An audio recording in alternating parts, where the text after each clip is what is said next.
Well, the Chickens just got pecked by the Magpies. The instant reaction to Bradford in the Cup as Newcastle, the Cup holders, continue for another day is coming up. Newcastle fans, to do us a favour and make sure you stick around.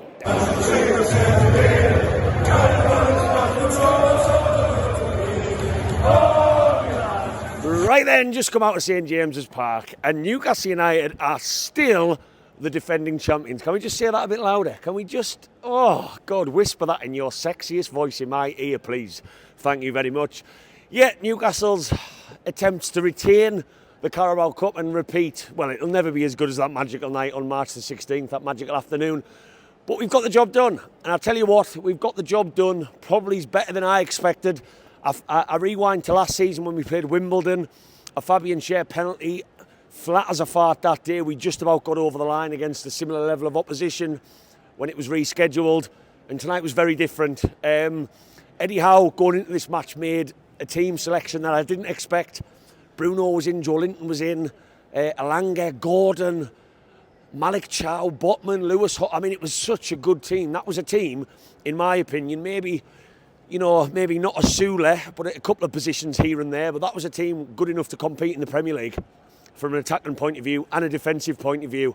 Emil Kraft at right back, maybe a little bit weaker there, Ramsdale in goal. But yeah, I was surprised by that, but that sent out a clearer message. And what I'm about to say before we get into the match and talk about first half, second half, what I'm delighted about, and I'm about to do a video on it this week, now that we've got Bournemouth and this match out the way, a squad. How nice is it to see Newcastle United with a squad? We've got one. We've made 7 changes in a Premier League match where if we were better attacking, if Voldemar and Murphy and Willock and all them had managed things a little bit better on Sunday down at the Vitality, it would have been so much better. But we made 7 changes. Bruno and Joelinton didn't even get on the pitch, and we come in tonight again so strong. And then he's bringing on the likes of Tino Livramento, who played class when he came. He's bringing on Barnes. He's bringing on Kieran Trippier. Lewis Hall's going off. I just think that I've never in my life known Newcastle make 7 changes in a Premier League match, and I said that on Sunday. I've never then seen us rotate, and then you've got Ramsey to come in. So much potential there. He looked bright before he got injured. Johan Wisse, proven Premier League goal scorer for £50+ million. It's great to see. So, look, Bradford spoke to some of their fans. That'll come on a different video, so make sure you whack that like you Lou, and whack that subscribe to check my other video.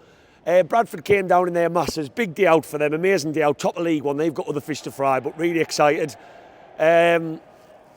I think the cup's just been, we've just been pulled out the bag because there's lots of cheers behind me, so I don't know who Newcastle have got yet, but I'll find out after I've recorded this video. First half started a little bit shaky. Bradford had a couple of bright moments. Ramsdale was called into action, as to be expected. Maybe that they were probably buoyed by the crowd, probably on so much adrenaline, but then Newcastle grew into the game. We grew into the game quite quickly, and then we get the lead, and it was so important for Newcastle to get the lead and calm things down. Joelinton, Anthony Gordon with the shot, cutting inside, and Joelinton really calmed things down, took a touch, and then it was a lovely finish into the bottom corner, and that just settled us a little bit. It really settled us.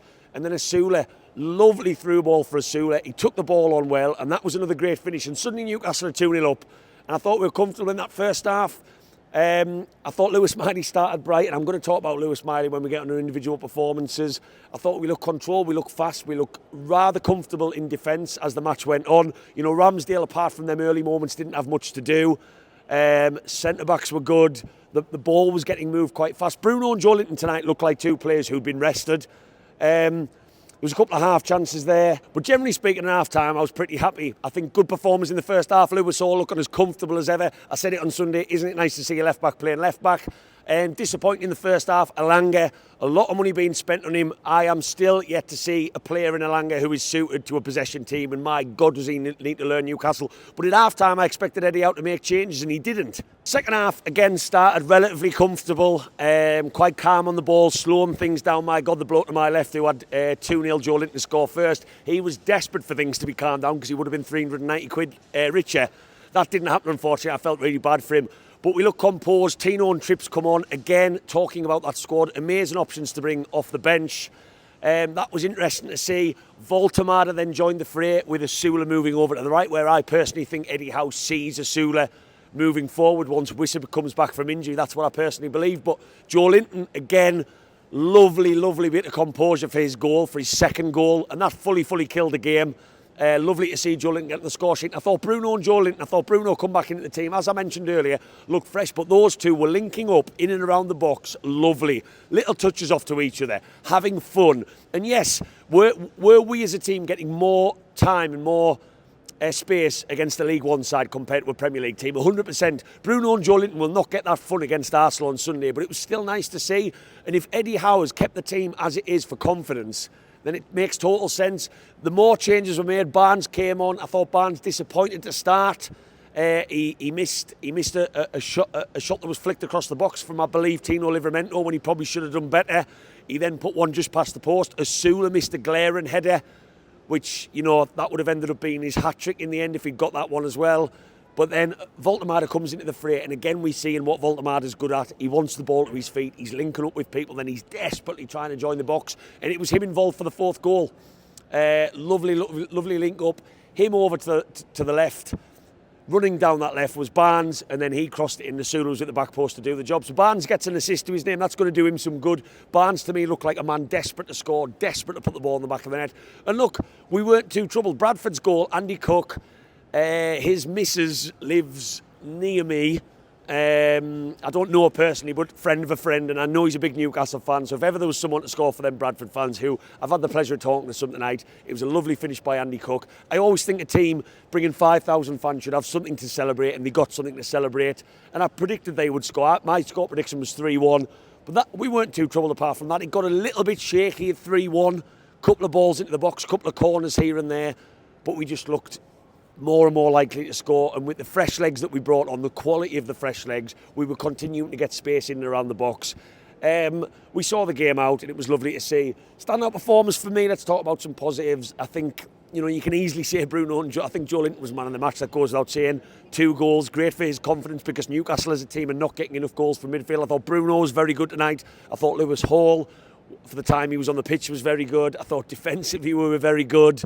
And Osula, great to see him. Great goal in the first half. Should have had some more. He could have had a header in the second half. When he was moved over to the right, he still looked bright. I do believe that's where Eddie Howe wants to play moving forward. Negatives tonight. Anthony Elanga's got to do more, in my opinion. The bloke behind me, I will say, and this is an awful trait in football fans, it was a hate watch. From the moment Elanga touched the ball in the first half, the bloke behind me, and I don't care whether he's watching this video, was hell-bent on slagging every single thing that he did, almost to the point where he was happy to see him not doing well, to give the ball away, to not taking a man on, to not scoring, to not getting a good ball in. It's awful. Do us a favour, if you are watching this video, just back your players, man. He's just signed for us. But I keep saying it, I'll keep screaming it from the rooftops. Anthony Elanga is not suited to a team who have the ball. We had so much of the ball against the League One team tonight. When we've played on the counter, Anthony Elanga looks better. We are still not seeing the man who wants to get the shot off. He should have scored. Anthony Elanga had a great chance, but we are still not seeing the man who cuts in on his left foot, who moves over to the left, who drags defenders all over the place. That's what Nottingham Forest fans would be singing Elanga's praises for. That's why they were so desperate to get rid of him. Sad to get rid of him, sorry. Anthony Gordon tonight, really disappointed. I was happy he was in the team to get some minutes. I was saying that he picks himself on that left-hand side because Barnes and Willock are not doing enough for that left-hand side. He needs to do more. I know he had a couple of shots, he had a couple of moments. He got the shot off for Joelinton's first goal. He had a couple of P-rolling shots. But I just don't think we are seeing the Anthony Gordon that did so well 2 seasons ago. Is it the hair? Maybe he needs to get himself in a barber's ASAP. So that was a little bit disappointing. But look, I'm not going to be too angry about any of the performances. I think another standout for me is Lewis Miley. And it's a standout because Lewis Miley, when I did a video on him on my social media, got so much criticism, unfounded, after the Bournemouth game. He doesn't go forward enough. He was asked to sit. He's not fast enough. I saw Lewis Miley today allowing Bruno and Joelinton to do all the great stuff they did because he sat in and he did his job. And when Lewis Miley got forward tonight, he looked bright. There was one turn in the box in the second half where he left the defender for dead in a tight space. There is a footballer in there. I have full faith in him. He's one of our own. And some of the stuff I've seen about Newcastle fans writing him off when he hasn't started in the Premier League since February is ridiculous. So he's another one I'd give some points to. And Emil Kraft on the negative front. We know Emil Kraft's not naturally a right back, and you do lose that energy from a Tino Livramento or a Trippier down that right-hand side. But look, Newcastle United are in the hat for the next round. That's great. I believe we've got Tottenham at home because I've just seen a message pop up as I'm recording this. I'm away for the next leg. I do think Newcastle should attack every competition they're in, but the biggest positive I'm taking away from tonight was a confidence from midfield, a confidence in and around the box that we can take into Premier League games, even if the opposition weren't great, but also a squad that I have not seen if you take the Bournemouth match into consideration, and that's given reason to be positive. And Newcastle United, I'm going to say it again, are continuing to be the defending champions. The holders. Oh, God. Newcastle fans, get down if you stuck around this long. What that like? That goes a long way. It gets this video to more people. Let us know your thoughts on tonight's match. I'm sure you watched it even if you weren't in the stadium. And I will see you on the next one for Arsenal at home in the Premier League. Very different kettle of fish, but the Magpies have pecked the chickens. And keep the faith. Away, lads!